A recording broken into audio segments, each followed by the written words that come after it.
Vamos a tomar un versículo como base donde vamos a comenzar en San Juan capítulo 21 y versículo 25. San Juan capítulo 21, versículo 25. Es probable que usted alguna vez se haya preguntado de lo que dice este texto. Juan 21, 25. ¿Lo tienen todos? Cuando lo tenga, se pone de pie una vez más para que oremos. Y dice la palabra del Señor: y hay también otras muchas cosas que hizo Jesús, las cuales, si se escribieran una por una, pienso que ni aún en el mundo cabrían los libros que se habrían de escribir. Amén. Quiero que cierre sus ojos, Señor. Una vez más estamos en tu casa. Necesitamos siempre una palabra, Señor, que fortalezca nuestra fe, que nos ayude también a comprender todas aquellas cosas que tú estás dispuesto a hacer como en tiempo pasado. Sabemos que eres el mismo Dios que no cambia y por lo tanto en esta noche oramos que esta palabra sea de ayuda para todos y de instrucción también para nuestras vidas. En el nombre de Jesús, bendice a tu pueblo presente, como aquellos que nos ven por las redes sociales. En el nombre de Jesús oramos y te damos las gracias. Amén y amén. Puede tomar sus asientos. Milagros de Jesús. Usted sabe, durante el ministerio de Cristo en la tierra, que duró pues aproximadamente 3 años y medio, Él hizo múltiples milagros que quedaron pues registrados en los 4 evangelios. Algunos son muy conocidos, otros quizás no muchos, pero por lo general, amados, muestra en verdad el poder que Jesús tiene y también que comprobaba que Él era quien decía ser, el Hijo de Dios. Entonces, de hecho, no ha habido nadie de los siervos de Dios que haya hecho milagros como los que hizo Jesús. Vemos a un Moisés que sí hizo muchos milagros, pero por supuesto, en los casos de las personas que conocemos, Antiguo y Nuevo Testamento, quien los hacía era Dios, por supuesto. Pero en este caso era Jesús directamente, porque recuerde que Dios mismo se hizo carne. Entonces, nosotros vemos cómo hubieron milagros, sanidades, señales, prodigios, liberaciones, que algunos creen que anda alrededor de 33 milagros, incluyendo cada uno de estas, de lo que le menciono, a 37. O sea, no está bien definido si fueron 33, 34 o fueron 37. Pero que fueron más de 30, sí fueron más de 30. Entonces, cada uno de esos milagros o maravillas o sanidades o liberaciones que Jesús hizo,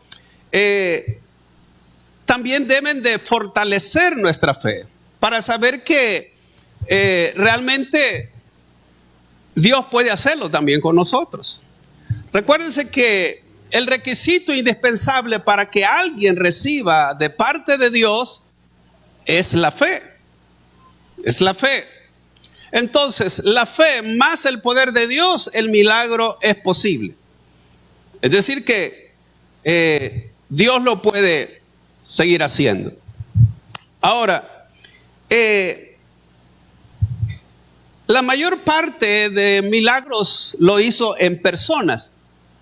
Ahí tenemos alrededor de unos 23 milagros, como digo, incluyendo sanidades y liberaciones. que no los nombraría porque son muchos.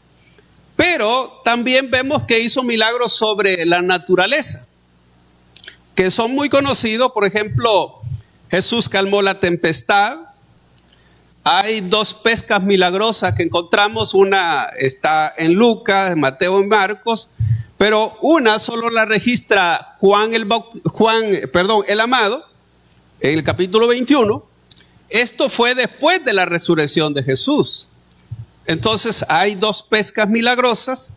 También vemos, por ejemplo, que Jesús secó una higuera con una palabra que le dijo. Jesús caminó sobre el mar, multiplicó los panes y los peces para darle a comer a 5,000 a 4,000 personas. Y en otra ocasión también cambió el agua en vino. Entonces, esas son diferentes milagros que el Señor hizo. Ahora, vemos también que hizo varias resurrecciones. Por ejemplo, resucitó a la hija de la viuda de Naín, resucitó a Lázaro, a la hija de Jairo, y por último vemos que él mismo se levantó de entre los muertos. Entonces, realmente Jesús tenía el poder sobre la muerte, que él mismo pudo vencer la muerte. De hecho, él lo dijo antes de morir, que él iba a poner su vida y tenía poder para volverla a tomar. Entonces, ahí vemos el poder de Jesús. Entonces, de esa mayoría que menciono de milagros registrados,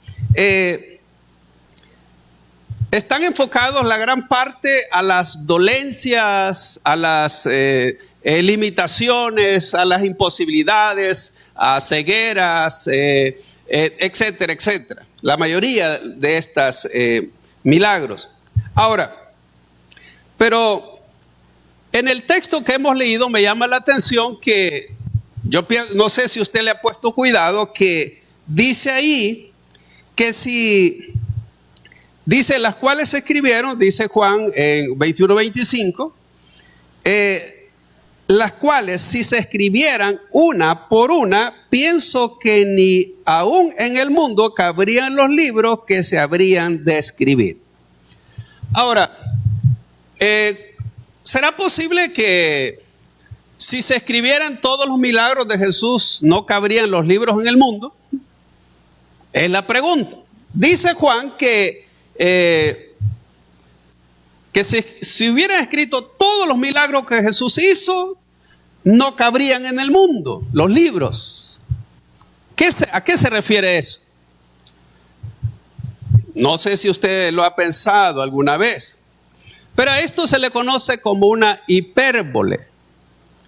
Las hipérboles es una figura retórica o literaria que consiste en aumentar o disminuir de manera excesiva un aspecto, característica o propiedad de aquello que se habla. No obstante, dice, en un sentido general se denomina como hipérbole la exageración en sí de una cosa. Se hace para no falsear la información o mentir, sino para transmitir una apreciación objetiva, es decir, de transmitir un punto de vista. Así que, porque ahí dice que si se escribieran todas las cosas que Jesús hizo, no cabrían los libros en el mundo. Ahora, entonces, ¿qué quiere decir? Que sí Jesús hizo mucho más milagros que no están registrados. De hecho, es muy probable que Jesús haya hecho milagros antes en la familia. Es probable que haya hecho antes que en lo público. Por ejemplo, cuando la primera vez que notamos el milagro de Jesús, cuando convirtió el agua en vino, nos damos cuenta que María le dice, mira que no tienen vino. Entonces, significa que María ya había visto antes algún milagro, o quizás no solo uno, más milagros que Jesús había hecho. Y en esa oportunidad quería que Jesús hiciera entonces un milagro. Claro, Jesús, usted sabe la respuesta que le dio, que no había llegado su hora. Entonces, pero ahí fue que hizo Jesús el primer milagro en público. Ahora bien, volviendo a las hipérboles, ¿sabía usted que nosotros también usamos mucho la hipérbole? Porque Juan dice que no, si se escribirían uno por uno los milagros de Jesús, no cabrían los libros en el mundo. Ahora, yo no dice que exagerado eso, pero nosotros somos exagerados también. O sea, como ya le dije, es una figura literaria, no es que está mintiendo. Nosotros usamos de hipérbole, le menciono algunas para que usted tenga idea de qué se trata. Por ejemplo, cuando alguien dice, te lo he dicho 1,000,000 de veces, ¿qué significa? Es decir, que se lo dijo muchas veces. Por ejemplo, alguien ha dicho, tengo tanta hambre que me comería una vaca. Entonces eso es mentira, ¿verdad? No, nadie va a comer una vaca, pero esa es una hipérbole, es una exageración de lo que se está hablando. Otro, por ejemplo, con esa nariz tan grande le sacas un ojo a cualquiera, dice. Entonces, claro, eso, como digo, es una exageración. Usted ha oído a alguien que dice, está lloviendo a cantaradas. Y es mentira, no llueve a cantaradas. Pero ¿qué es lo que está diciendo? Está lloviendo una tormenta, pero de la buena. Te he llamado miles de veces, dice alguien. Y no es necesariamente que le amo yo miles de veces. Entonces, pero note que nosotros usamos las hipérboles. Y sin saber qué son, ¿verdad? Dice, tengo 1,000,000 de cosas por hacer el día de hoy. Y es mentira, no son 1,000,000 de cosas, ¿no? Pero está diciendo que tiene muchas cosas que hacer. Alguien ha dicho una vez, me derrito del calor. Como que fuera cera, ¿verdad? O alguna mujer ha dicho, mire, estoy congelada de frío. Vale, entonces para que tenga una idea, por eso es que esa es una hipérbole, donde dice Juan que si se escriben uno por uno las obras, los milagros que Jesús hizo, no cabrían los libros en el mundo. Esa es una hipérbole. Para que entonces vea que sí, Juan quiso decir que Jesús hizo muchas cosas más, pero no está diciendo que sí, ¿verdad? Sí, no van a caber los libros en el mundo. Ahora bien, hablando sobre Jesús, primero, amados, que el Señor cuando hizo todos estos milagros, por supuesto, era para manifestar las obras de Dios y para que la gente creyera en verdad en Él, y que el interés de Jesús era que liberara a las personas de la opresión, de las enfermedades, de toda atadura del enemigo, etcétera, etcétera. Entonces, vea usted que Jesús fue a donde había la necesidad. Claro, no sanó a todos, porque ¿cuánta gente habría enferma en los tiempos de Jesús si solo vemos como 33 o 37 milagros? ¿Cuánta gente habría en esos tiempos? En 3 años y medio, ¿cuánta gente? Ya dijimos que hizo muchos otros milagros que no están registrados. Pero los que están registrados son suficientes para uno creer en verdad que el Señor sí tiene poder para hacerlo. Recuérdense que Él no ha cambiado, es Él mismo y Él vive. Ahora bien, uno de los milagros que es bastante conocido, pero quiero reflexionar un poco y que me llama la atención, es sobre el centurión que menciona capítulo 8 de Mateo. Quiero que vayamos a Mateo 8. Búsquelo en su Biblia, Mateo 8 del 5 al 10. Mateo 8 del 5 al 10. Mire lo que dice este texto. Entrando Jesús en Capernaum, vino a él un centurión, rogándole. Oiga, note bien. Vino rogándole y diciendo, Señor, mi criado está postrado en casa, paralítico, gravemente atormentado. Y Jesús le dijo, yo iré y le sanaré. Respondió el centurión y dijo, Señor, no soy digno de que entres bajo mi techo. Solamente di la palabra y mi criado sanará. Porque también yo soy hombre bajo autoridad y tengo bajo mis órdenes soldados. Si digo a este, ve y va, y al otro, ven y viene. Y a mis siervos, haz esto y lo hace. Al oírlo Jesús se maravilló y dijo a los que le seguían, de cierto os digo que ni aún en Israel he hallado tanta fe. Veamos el versículo 13. Entonces Jesús le dijo al centurión, ve, y oiga esto, y como creíste, te sea hecho. Y su criado fue sanado en aquella misma hora. Hay algunos aspectos que quiero considerar en el centurión. Primero, la palabra centurión denota un oficial militar al mando de 50 a 100 hombres. Por supuesto, está hablando de un militar romano, ¿verdad? Según el tamaño de la legión de la que formaba parte. Entonces, este hombre era un oficial, es decir, era una persona de rango. Y oiga, él era romano. Él era romano. Ahora bien, quiero que veamos lo que dice Lucas 7:2, siempre hablando del criado, de este siervo. Lucas 7:2, mire lo que dice. Y el siervo de un centurión a quien éste quería mucho, estaba enfermo y a punto de morir.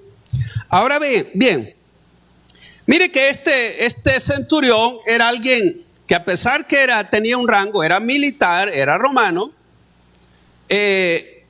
Primero vemos que quería mucho a su criado.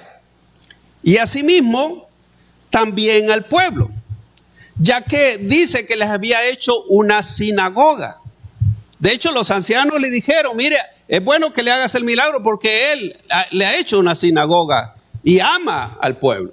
O sea que no importaba por el rango que tenía, no, y ni por ser romano, él no era una persona orgullosa, no era una persona altanera, era alguien en verdad que amaba a la gente. Eso es lo que vemos acá. Ahora, hay algunas consideraciones que podemos ver sobre este hombre para que recibiera el milagro su criado. Primero, es que tenía un estatus y tenía buenas obras. Entonces, eso significa que él, amados, manifiesta buenos sentimientos. Y es un hombre también de autoridad. Y sin embargo, su religión era inútil porque su religión no le podía sanar a su criado. Entonces, lo primero que vemos acá, que este hombre se vació primeramente de su religión y vino al Señor creyendo que sí Jesús podía hacerlo.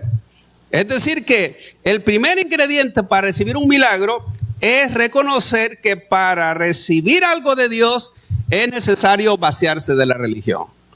Es decir, que este hombre sabía que su religión no podía ayudarle en eso. Y entonces estamos claros que solo Jesús es el único que puede hacer un milagro. Solo Dios puede hacer un milagro. Lo segundo que vemos es que pidió ayuda. Note que este hombre no vino diciéndole o autorizándole a Jesús o diciéndole algo a Jesús. Vino, dice, rogándole. Es interesante saber que, en otras palabras, este hombre se humilló ante Jesús. Oiga, él reconocía su rango, pero él vino rogando a Jesús. Sabía que Jesús tenía el poder para hacerlo. Óigame, lo que los judíos no podían ver, este hombre lo estaba viendo. Lo que los religiosos de ese tiempo no notaban de quién era Jesús, este hombre lo reconocía. Y es que a veces, amado, gente que no conoce las escrituras, no conoce mucho de Dios, puede darles lecciones a los que tenemos tiempo de estar en las cosas de Dios. Y esto es lo que podemos ver en ese hombre. Luego, sabe que este hombre también reconoce a Jesús como Señor. Si usted ve el versículo 5 de Mateo 8, ahí, amados, dice, en el versículo 6 dice, diciendo, Señor, mi criado está postrado en casa, paralítico, gravemente atormentado. Note, oiga, dice que reconoce a Jesús como Señor. Reconoce a Jesús como Señor. Le dice, Señor, mi criado está paralítico, gravemente atormentado. Óigame, solo aquel que conocía a Jesús como Señor, entonces sabía que tenía el poder para hacer las obras del Padre. ¿Sabía usted que Judas estuvo entre los 12 y nunca reconoció a Jesús como Señor? Judas siempre habló de Jesús como el maestro, pero no como el Señor. Por eso es que vemos que Judas al final pues no fue salvo, porque él no reconoció a Jesús como Señor. Sin embargo, usted ve que este hombre se dio cuenta que Jesús era el Señor. Es decir, que Jesús era quien decía ser. Es importante entonces saber que si una persona no reconoce quién es Jesús, no puede recibir un milagro. Y este hombre lo sabía perfectamente. Y óigame, es más, él sabía que también no era digno que Jesús llegara a su casa. Porque cuando Jesús le dice, mire, yo voy a ir a tu casa, le dice, yo no soy digno que entres a mi casa. Estaba diciendo realmente que era un pecador y que no era necesario o que tampoco Jesús era digno de llegar a su casa, pero sí estaba dispuesto a que Jesús pudiera hacer el milagro sin necesidad de ir.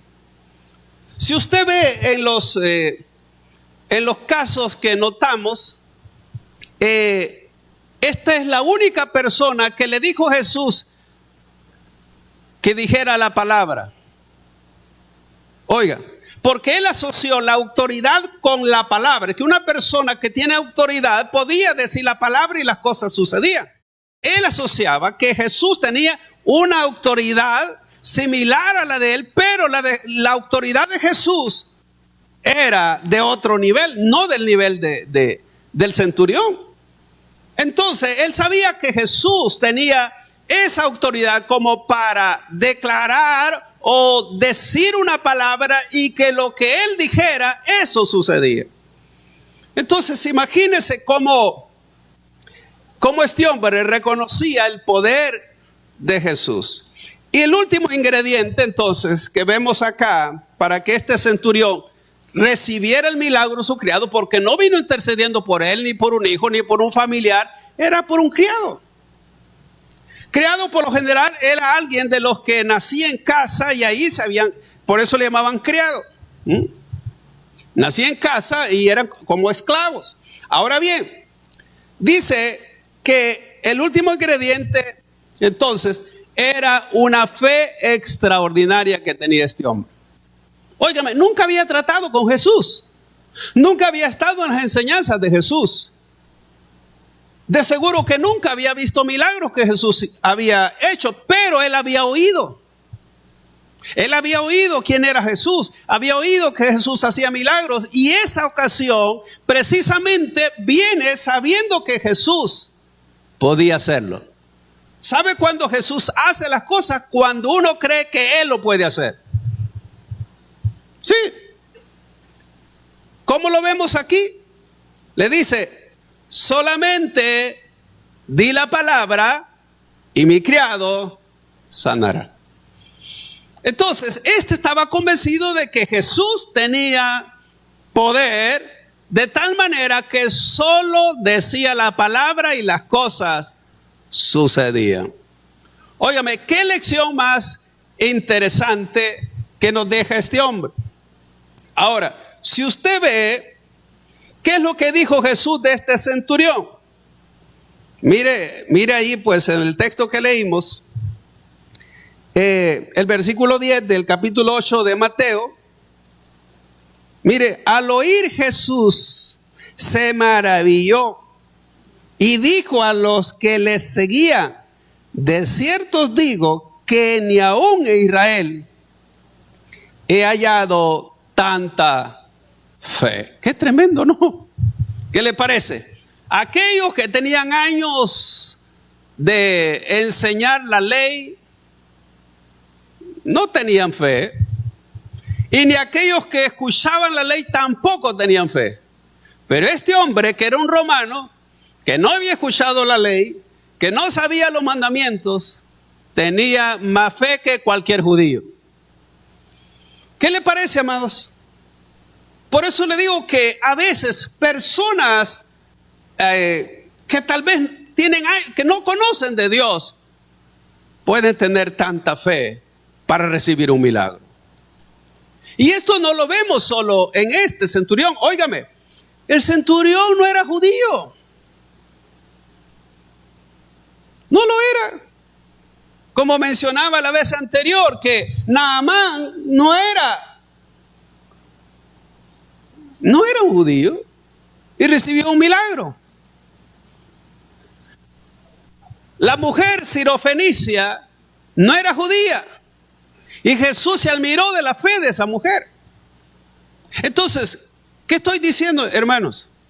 Qué bueno que uno realmente tome conciencia que a veces como que nosotros ponemos en duda, que pensamos que como que si estuvieran ya seleccionados quienes van a recibir un milagro o una sanidad. Y no, amado. Dios está disponible para cualquiera que tenga fe y puede hacer. Crea que Dios lo puede hacer. Él lo puede hacer. Ahora, ¿cuál es el detonante de un milagro? Primero, pues, amados, es la fe que alguien pueda tener, y luego la palabra que el Señor pueda desatar. Imagínense usted un barril. ¿Cuánta potencia podrá tener un barril de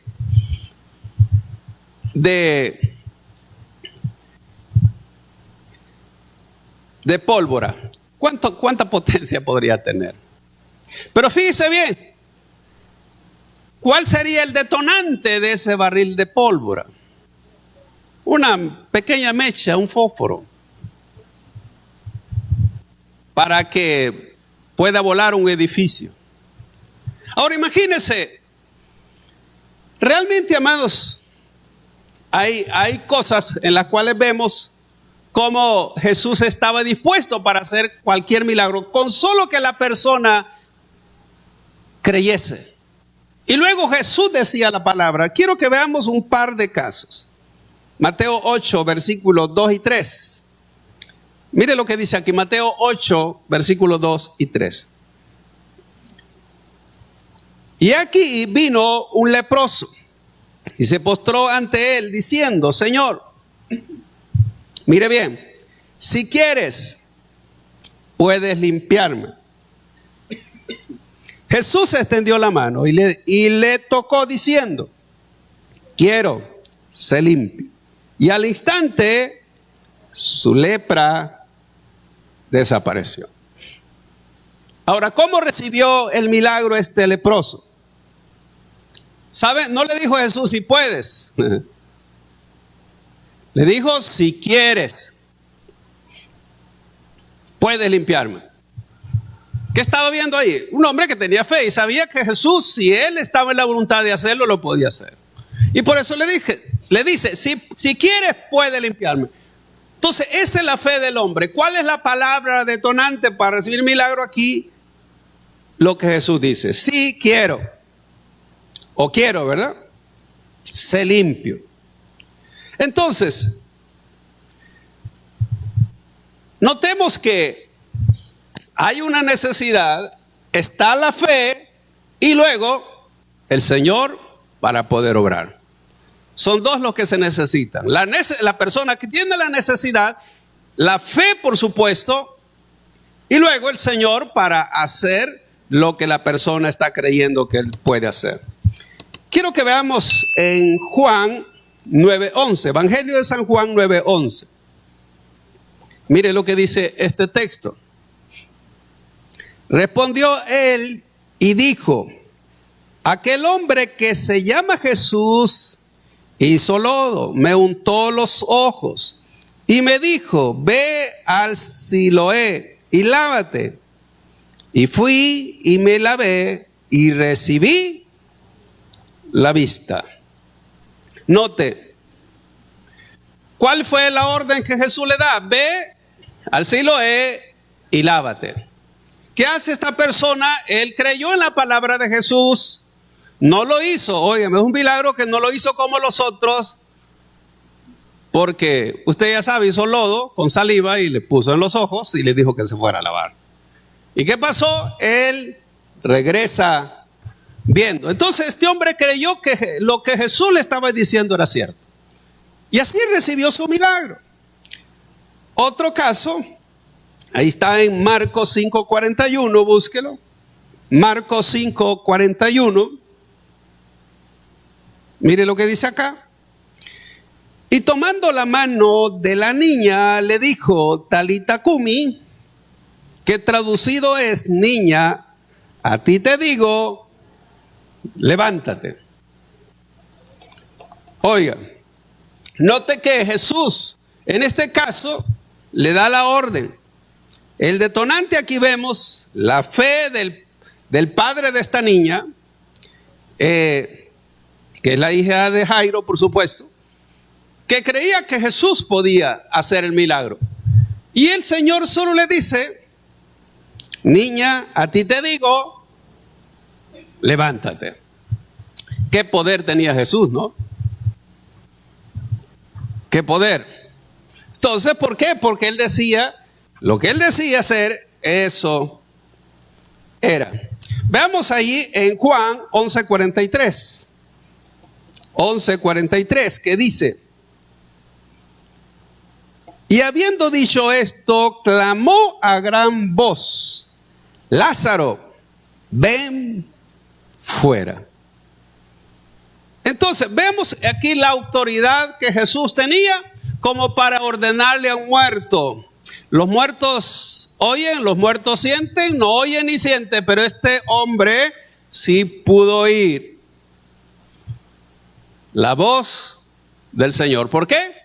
Porque Jesús dijo: yo soy la resurrección y la vida. Entonces, veamos aquí, amados, cómo Jesús, con solo decirle a este hombre, Lázaro, ven fuera, óigame, todo lo que estaba muerto volvió a la vida. Yo digo, qué tremendo es ese poder de Jesús, ¿no? Que, óigame, porque él ya estaba descompuesto. ¿Cuántos días dura una persona que comienza a descomponer? Desde el momento que muere, comienza a descomponerse. Había una persona aquí en Montes 4 que se estuvo congregando con nosotros, pero luego dejó de congregarse, lo mataron. Y eso fue un día en la mañana, ya tipo 8 de la mañana. Pero, óigame, ya al mediodía no habían llegado todavía los de medicina legal. No habían llegado a reconocerlo. Y sabe que ya estaba, amado, ya estaba inflando el Señor. Óigame, no tenía ni como 4 horas. Ahora, una persona, ¿por qué cree usted que los llevan a que le hagan ese proceso para que dure? Y según el tiempo que quiere la persona que espere, es así todo el proceso que le dan. Entonces Lázaro ya estaba descompuesto. ¿Sí o no? Estaba descompuesto. Y la autoridad de Jesús es que incluso aquello que estaba descompuesto, podrido, primero se arreglara, ¿no? Y luego que el alma volviera a este fulano. Entonces, creo que fue de los milagros más sorprendentes de Jesús, por supuesto. El de Lázaro es de los más sorprendentes. Me refiero porque una persona que tenga ya 4 días, sí, amado, ya llegue, ¿no? Veamos este otro ejemplo de Mateo 9, 21 y 22. 9, 21 y 22. Miren lo que dice acá. Porque decía dentro de sí, si tocare solamente su manto, seré salva. Pero Jesús, volviéndose y mirándola, dijo: ten ánimo, hija, tu fe te ha salvado. Y la mujer fue salva desde aquella hora. Ahora, note que ¿cómo vemos la fe de esta mujer? Que ella al oír hablar de Jesús, entonces ella tomó acción y dijo, y tomó acción para ir donde estaba Jesús. Y las palabras que ella se repetían en su corazón: si tan solo tocar el borde de su manto, seré salva. Entonces note, la fe se habla, la fe se dice. ¿Ve? No solo está dentro, se habla. Y esta mujer es la única que vemos que viene y sabía. Óigame, aquel creía que con solo la palabra que Jesús dijera, el criado sanaría. Esta mujer, con solo que ella tocara el borde del manto de Jesús, iba a ser sana. O sea que la fe obra las cosas según como nosotros lo creemos. Si usted lo cree de una manera que así va a suceder, así puede suceder. Porque eso es lo que vemos. Ahora, veamos este caso de Marcos 10:48. Marcos 10:48. Mire lo que dice acá. Y muchos le reprendían para que se callase, pero él clamaba mucho más: Hijo de David, ten misericordia de mí. Ahora note, está hablando del ciego Bartimeo. Este hombre quería recibir la vista. Y sabe que la gente lo quería callar. Pero como tenía fe, él insistió. Y en vez de callarse, dice que gritaba más fuerte. Hasta que Jesús lo manda a llamar. ¿Y sabe qué? Este hombre recibe la vista. Así que, amados, realmente estos ejemplos que vemos es para notar cómo es posible que uno pueda recibir un milagro. Y el último, Marcos 7, 28 y 29. Marcos 7, 28 y 29. Mire lo que dice acá. Respondió ella y le dijo: sí, Señor, pero aún los perrillos debajo de la mesa comen de las migajas de los hijos. Entonces le dijo: oiga bien, por esta palabra, ve, el demonio ha salido de tu hija. Ahora, notemos que esta mujer fue la que los discípulos querían que se fuera, la quisieron callar, pero esta mujer no dejó de ir en pos de Jesús y gritar, ¿verdad?, que el Señor tuviera misericordia. Y note, la fe nada lo detiene. Y esta mujer fue de la otra persona del extranjero que Jesús dijera que grande era su fe. Fíjense que ninguno de los judíos Jesús dijo que era grande su fe. Solo de esta mujer sirofenicia más bien dicho del centurión. Solo de las únicas dos personas que Jesús dijo que tenían una gran fe. Pero de ahí, de todos, nadie vemos. Eran personas de afuera. Entonces, la fe quiere decir que todos la tenemos, pero unos en una medida tan pequeña y otros puede ser una medida tan grande. Así que, amados, la pregunta es: ¿qué podemos hacer nosotros para recibir un milagro, una sanidad? Nosotros no necesitamos que el Señor venga físicamente, porque Él está donde 2 o 3 están reunidos en su nombre, ¿no? A veces pensamos que solo si viene un evangelista, un apóstol, una persona del Hijo de Dios puede hacer un milagro, pero no. Si nosotros creemos que Él lo puede hacer, Él lo hace. Sí, Él lo hace. Entonces, la pregunta que nos podemos hacer en esta noche, ¿será que usted cree que Dios puede hacer un milagro en su vida? ¿Será que cree que Dios lo puede sanar? Dios no ha cambiado y Jesús es el mismo ayer, hoy y por los siglos. Por lo tanto, entonces, hermanos, aferrémonos y creamos las promesas y que Dios todavía hace milagros. Hemos llegado al final de este mensaje. Si usted no ha recibido a Jesucristo como su Señor y Salvador personal, o usted se ha alejado de los caminos de Dios y desea reconciliarse, yo le hago la invitación para que en esta oportunidad reciba a Cristo. ¿Y cómo lo va a hacer? Repitiendo conmigo la siguiente oración. Señor Jesús, yo te recibo hoy como mi único Salvador personal. Creo que eres Dios, que moriste en la cruz por mis pecados y que resucitaste al tercer día. Me arrepiento, soy pecador. Perdóname, Señor. Doy gracias al Padre por enviar a su Hijo a morir en mi lugar. Gracias, Jesús, por salvar mi alma hoy. Amén.